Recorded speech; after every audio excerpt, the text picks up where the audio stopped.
Comment vous allez aujourd'hui? Non, je suis pas content aujourd'hui. Je ne suis pas content. Hey! Qui a osé t'énerver?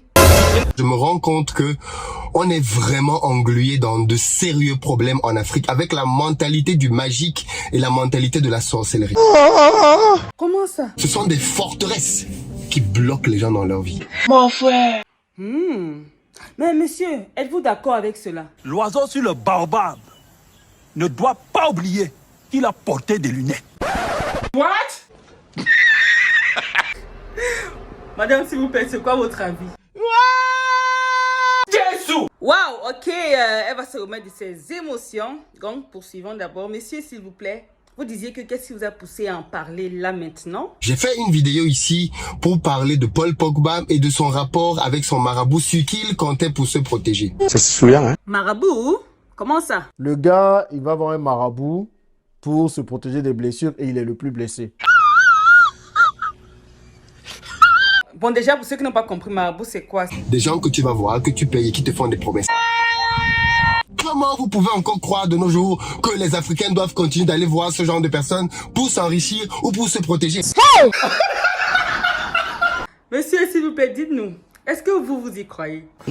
Moi, c'est quelque chose en laquelle je ne crois absolument pas. Donc, tous ceux qui sont là, qui vont voir les marabouts en espérant avoir une meilleure vie, ne dépensez pas votre argent, ne dépensez pas votre temps. Ça ne sert à rien. C'est de la perte de temps, de la perte d'argent. On ne réussit pas grâce aux marabouts. Et il y a tellement d'Africains qui croient à ça. Waouh! C'est un peu comme les gens qui vont voir les ancêtres pour que les ancêtres les enrichissent alors que les ancêtres là eux-mêmes sont morts dans la pauvreté. Donc maintenant qu'il est ancêtre, il peut te protéger et t'enrichir. Mais quand il était vivant, lui-même il était dans la galère. Voilà c'est en quoi certains croient. Pose le témoignage, ok? Et si on commençait par KS? Frère, si on racontait que avant ta conversion précise, tu as été voir l'un d'eux. Je suis allé consulter une fois pour voir. Oui, s'il te plaît, dis-nous un peu comment ça s'est passé là-bas. Donc, il m'a donné un pot.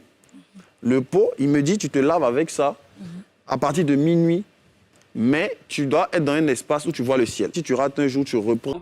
Eh Seigneur, regarde comment ils font souffler les enfants déjà. Vos histoires de marabout là, c'est du n'importe quoi.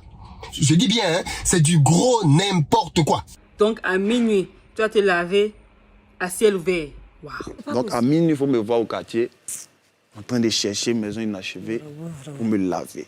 J'ai dit que c'est quoi qui t'avait promis? Et il m'a présenté de belles choses. Il a déballé, comme quoi tu vas percer d'abord en Côte d'Ivoire, après en Afrique et dans le monde entier. Bon, c'est logique. Ouais, tu vas percer dans le monde entier d'abord avant de percer en Côte d'Ivoire. Il avait dit, la semaine qui suit, tu vas voir un peu comment ça se passait. Pas lui qui m'a chicoté, pas lui qui m'a... Et puis tu t'es converti après combien de temps? C'est 2 mois après que je me suis converti. Waouh. Aujourd'hui, en termes de gloire, en termes de record, en moins d'1 an, on a fait 3 concerts. Oh là là. Et dans de grandes salles pleines à craquer, c'est ce que Dieu peut faire. Vous pouvez aller voir ses records sur le net. Les choses anciennes sont passées. Et c'est la gloire de Dieu maintenant qui est là. Amen. Merci frère pour le témoignage. Alors, est-ce que quelqu'un d'autre voudrait bien partager une expérience dans ce sens? Moi je me rappelle une copine à ma mère qui avait un fils qui était supposé être un talent dans le football. Supposé, hein? Cette maman-là avait amené son fils chez tous les marabouts possibles pour bénir son fils, pour protéger son fils, pour que son fils puisse réussir dans le foot. Ok. Donc, est-ce que ça a marché? Son fils n'a jamais percé nulle part. Avec ça, moi j'ai une question. Qu'est-ce qui pousse les gens à se tourner vers ces charlatans? Ah, ça encore, c'est la recherche de la facilité. Et quand on ne recherche pas la facilité, on travaille. Mais quand on recherche la facilité, on préfère aller voir des marabouts qui vont nous faire sauter des années alors qu'ils nous en font perdre des siècles. Ça, c'est une stupidité économique. Plutôt que de prendre le chemin de la réussite, tu t'en vas chercher des raccourcis en espérant que c'est ça qui va te faire réussir. Et bien regarde, depuis les années, depuis le temps que tu y es, rien du tout. Ce qui m'étonne, c'est que leur situation ne s'améliore pas. mais ils ne laissent pas. La mentalité de la magie en Afrique est un gros problème. C'est un des principaux fléaux qui explique le retard de l'Afrique. Parce que les Africains ne considèrent rien de naturel. Comme je le dis souvent, personne ne meurt naturellement en Afrique. Quand quelqu'un meurt en Afrique, on l'a tué. On ne peut pas mourir d'AVC en Afrique. Rien. Quand quelqu'un meurt, on l'a forcément tué. Qui peut le nier? Ça, c'est monnaie courante en Afrique. Pour peu qu'un oncle, une tante ou quelqu'un ait un peu d'argent là, on va dire non, il a trempé. Quand tu obtiens quelque chose dans ta vie, tu as fait quelque chose de magique. Voilà pourquoi beaucoup d'Africains ne croient pas au travail pour réussir. Comment c'est malheureux? Ils croient qu'il faut faire des raccourcis. Il faut coucher, il faut tricher, il faut aller en politique. Quelle humiliation! Ah, ça. Vous allez dans des carrefours, mais il y a des canaries partout, il y a des œufs que les gens cassent. Mais dit, les gens, au lieu de prendre les œufs là, faire de bonnes omelettes, ils vont bien manger. Peut-être que ça va leur donner des forces même pour réussir. Je vous dis que même pour des examens à l'école, moi j'ai fait le bac 3 fois. J'ai fait le bac 3 fois. On ne m'avait attaché nulle part. Je n'étudiais pas assez. Point barre. Thank you! Et les exemples sont légion. Tu as des femmes qui, dès qu'elle a 30 ans, elle n'a pas de mari, elle va voir un marabout. Sa sœur l'a attachée. Les gens se blessent, ils vont voir des médecins pour qu'on les opère. Quand un Africain se blesse, pour une fois, il rentre au village pour qu'on lui attache des écorces. Qu'est-ce que c'est que cette mentalité? Mais c'est de la sorcellerie. Ça n'a aucun sens. Tata, revenez s'il vous plaît. Donc, quel est votre témoignage? Et quand je suis arrivée, j'ai commencé à aller chez les marabouts, les féticheurs. Le plus gros truc que j'ai fait, je me suis lavée nue dans la rue. Nue dans la rue. À minuit. Donc, s'il te plaît, quel est ton verdict là-dessus? Donc, je suis bien placée pour te dire que mon frère et ma soeur, le maraboutage, il n'y a rien dedans. La prostitution, il n'y a rien dedans. Sois intelligent! Le seul qui peut te donner la paix, la lumière, et te faire grandir et te clore, te mettre à la lumière, il s'appelle Jésus-Christ de Nazareth. Il n'y a pas deux, il n'y a pas trois. Pardon, faut accepter Jésus-Christ pour pouvoir arrêter les bêtises. C'est lui qui donne la vie éternelle. C'est pas le fait d'aller à l'église en bas des 10 ans.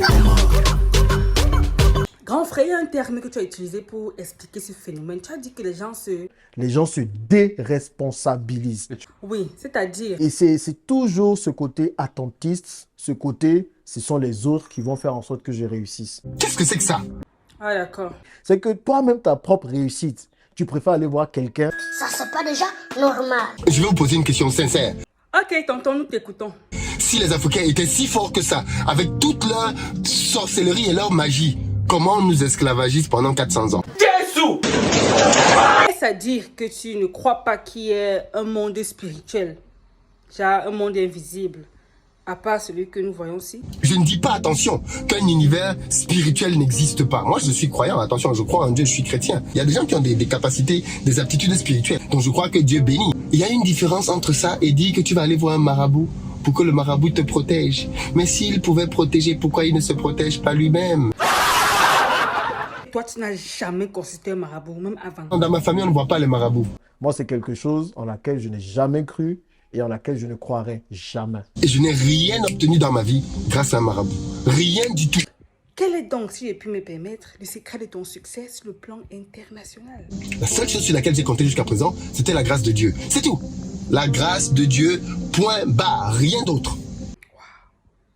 Et grand frère, toi, c'est comment? Tout ce en quoi je crois, c'est le travail. Et ça, je peux dire que ça paye parce que le travail m'a permis de quitter la boue et pas le marabout. Le jeu de mots de ça. Jésus est plus fort que les écorces et les fétiches. La seule puissance, la sorcellerie, je m'en fiche.